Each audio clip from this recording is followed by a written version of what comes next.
Barbara enters the forest to collect mushroom spores. She mixes them into her potion, but a sound from the trees makes her stop. Startled, she quickly leaves. At the forest entrance, she sets bait with a mushroom potion. Moments later, a giant appears, drawn to it.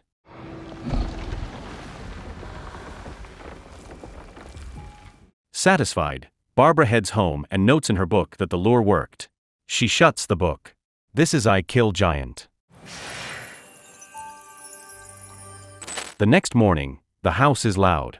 Karen, her older sister, serves breakfast while Dave, their older brother, refuses to put down his video game. Barbara warns him to stop, but he ignores her. Frustrated, she turns off the console.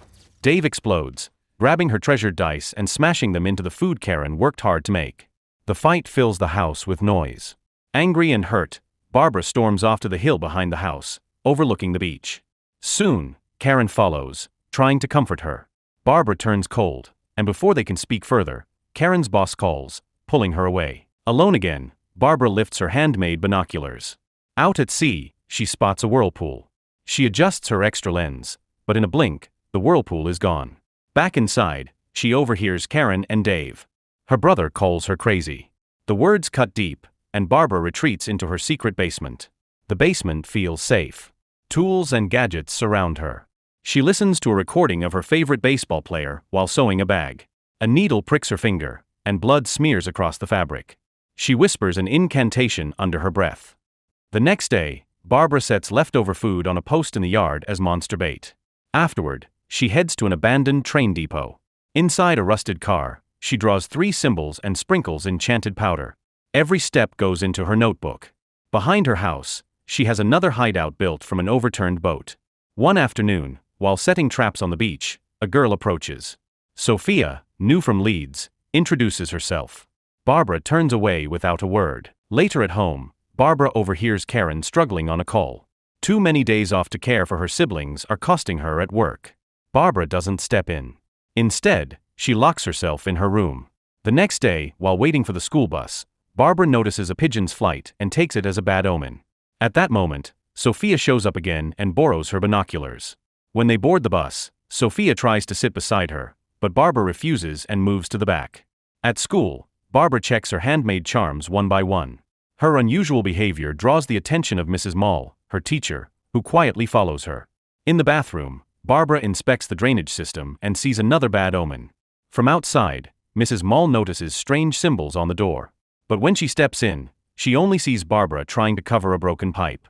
Later at recess, Barbara sketches in her notebook until Taylor storms over, furious that Barbara took her spot. Barbara spits on Taylor's hand, nearly sparking a fight. Before it escalates, Barbara is called to Mrs. Mall's office.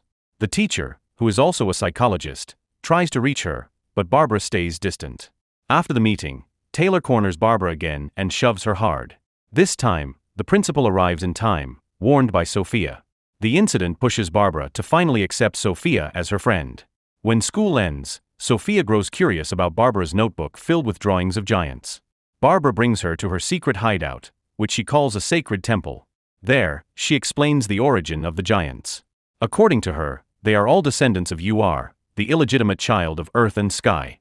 Ur, lonely and in despair, tore his own body apart, giving birth to the giants: the ice giant, the darkness giant, the mountain giant, the swamp giant, Herbinger, and the most fearsome of all, the Titan giant. The story unsettles Sophia. Later, they walk to the beach where Barbara has set bait for the giants. Sophia, still curious, asks how Barbara senses omens. Barbara answers only that it is her duty to hunt giants using the Kowaleski bag, a name she took from her favorite baseball player. Inside the bag, she claims, lies a weapon forged from the jar of Ur. Suddenly, Barbara senses danger again. The sea rumbles. Birds scatter overhead. Without warning, she bolts, leaving Sophia standing alone on the beach.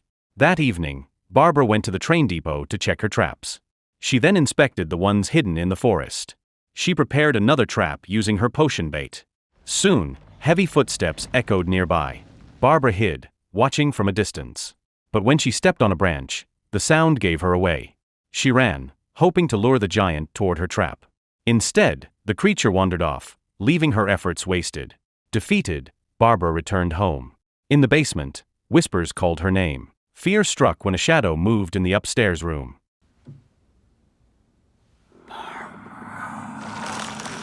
From that night on, Barbara no longer dared to go upstairs. The next day at school, Mrs. Mall called her aside. She wanted to understand why Barbara often isolated herself. Barbara confidently said she had saved the town again that month. Mrs. Mall, confused, did not believe her. Frustrated, Barbara tore a piece of paper, ate it, and told her teacher to read the files she had written instead. After school, Barbara met Sophia.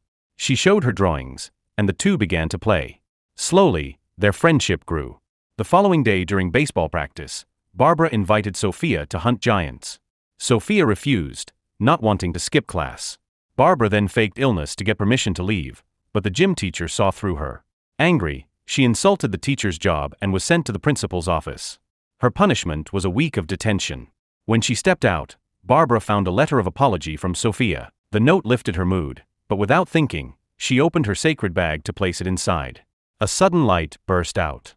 Panic hit her, since the bag was meant to open only for great missions. At that moment, the school alarm rang.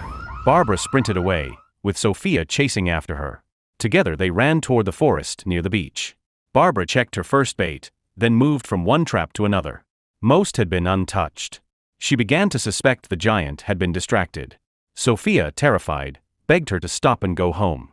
Barbara refused, insisting on pressing forward. Soon, they found a deer carcass. Barbara concluded the giant had drained its blood. The sight overwhelmed Sophia, and she fled, leaving Barbara behind. Moments later, Barbara stood face to face with a swamp giant, Herbinger. The creature told her she was still too weak, and that defeating the giants was impossible. The day after school, Barbara met Sophia and asked her to collect some wood. On it, Barbara drew a symbol, spoke an incantation, and smeared cow's blood for protection. That night, Barbara reviewed her monster hunt. Karen, her older sister, came to her room. Sensing the weight Karen carried, Barbara tried to comfort her. For the first time in a while, their bond as siblings began to return. The next day, Mrs. Mall invited Barbara to play a word game. But when the word baseball came up, Barbara froze. Memories of the past surfaced. Overwhelmed, she lost control and slapped her teacher. The word kept haunting her, showing how much anxiety still clouded her mind. After school, Sophia approached, but Barbara, still shaken, lashed out and struck her too. Terrified, Sophia ran away. Not long after, the sky darkened. When Barbara got home, Karen confronted her about hitting her teacher. Unable to face her sister's anger, Barbara stormed out of the house. Meanwhile, Sophia, still hurt, was influenced by Taylor to turn against Barbara.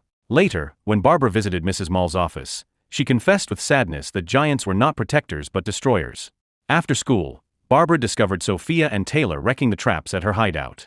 Furious, she reached into her sacred bag, hoping to draw a weapon. Nothing appeared. In the chaos, Taylor struck her hard enough to knock her unconscious. Sorry. When Barbara woke, she saw Sophia standing nervously in front of her mother's room. Barbara called out gently, but Sophia panicked, ran, and dropped the glass in her hands. Shaken and afraid, Barbara sought out Mrs. Mall. At the teacher's home, she broke down and said everyone was going to die. Then she ran into the forest. From that day, Barbara disappeared. In reality, she was preparing traps to face the giants alone. Worried, Sophia went with Mrs. Mall to Barbara's house. While Mrs. Mall spoke with Karen, Sophia slipped into Barbara's room. Inside, she found a photo of Barbara with her mother, scribbled over with drawings of giants. She also played a recording, expecting to hear a baseball player, but instead it was Barbara's voice with her mother. Among the items, Sophia discovered proof of a payment for the Smith game. Curious, she followed the address listed, and there she found Barbara. When Sophia approached, Barbara grew angry, convinced Sophia had betrayed her. Sophia tried to explain that monsters were not real. Barbara, furious, smashed her table in frustration. She broke down further when she realized her Kowaleski bag had been damaged. As she turned to leave Sophia behind, Herbinger appeared again. The swamp giant warned her she was growing weaker and would never survive the giant waiting at the edge of the forest. Shaken, Barbara ran to the train depot. A giant suddenly attacked. Sophia, who had followed her into the forest, chased after her. Terrified, Barbara fled toward her traps. This time, one of them worked, and the giant fell. When Sophia arrived, she found the train depot engulfed in flames. Barbara returned home afterward and calmly wrote in her notes that she had slain one monster. The next day, a violent storm struck. Amid the chaos, Karen found a message revealing Barbara had gone alone to face the giant coming for her. At the same time, Mrs. Mull searched for Barbara as well.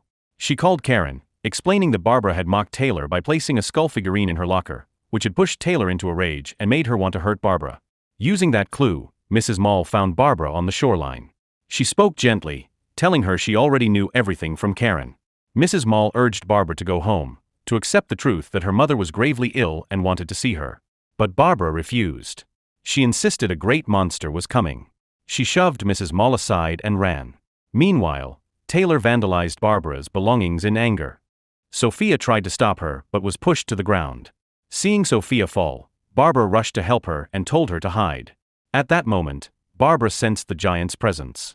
She faced it without hesitation. The creature revealed itself as the Titan. Her Kowaleski bag opened, and Barbara drew the sacred weapon, shouting that the Titan must not harm her mother. A fierce battle began. Barbara struck the Titan down, but as she moved closer, the monster revealed the truth.